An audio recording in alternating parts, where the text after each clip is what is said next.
premier pas avec l'espéranto, première partie, les verbes. Pour utiliser le plus vite possible une phrase, on va dire, tiens, je parle.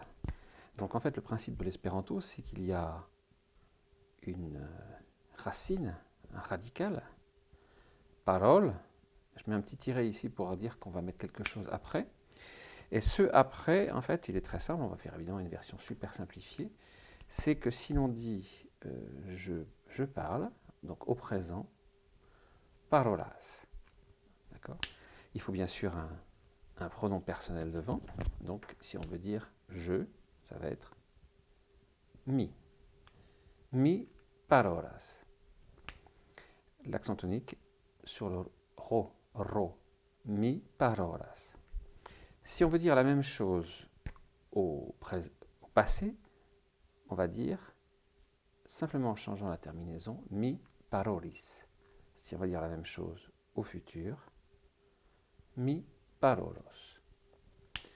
Pas de conjugaison, la terminaison du verbe sera toujours identique.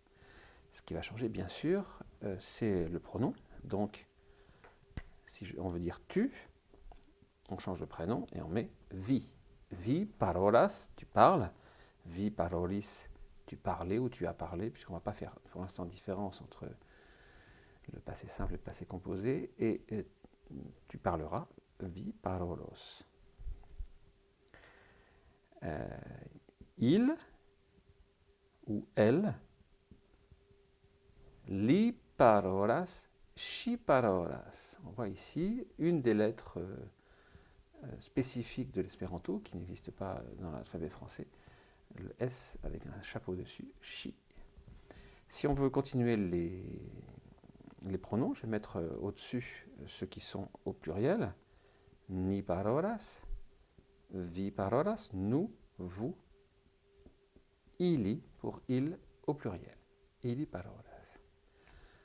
Voilà, en fait, ce qu'on peut dire, et juste pour terminer également, c'est qu'il y a d'autres terminaisons qui existent pour le verbe, mais simplement se souvenir que si on veut l'écrire à l'infinitif, c'est le verbe paroli. Donc je mets entre parenthèses.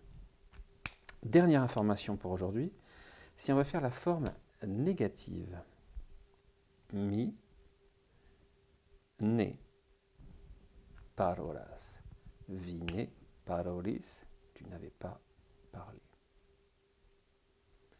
Et bien, encore une, donc celle-ci ou celle-là, si vous pouvez poser une question, on va écrire chu. Chu vi parolas, est-ce que tu parles? D'accord? Donc évidemment, c'est soit chu, soit ne. On peut dire évidemment, est-ce que tu ne parles pas, mais c'est encore autre chose.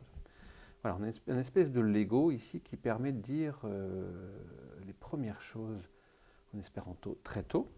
C'est-à-dire que le principe est un principe de préfixe et de suffixe, c'est-à-dire que si je veux changer le verbe, je vais prendre un autre verbe par exemple, je vais prendre le verbe trinki, je bois.